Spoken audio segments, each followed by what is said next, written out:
Hello, my little audience. Welcome back to Aney's Storytime Adventures.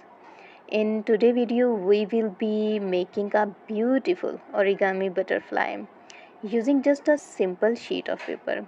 Origami is a fun and creative way to turn ordinary paper into something magical.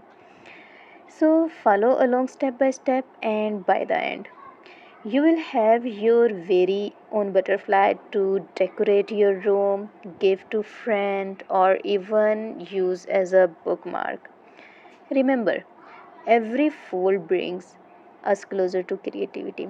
And just like Annie and Defnie's friendship, each butterfly shows how small things can create big happiness.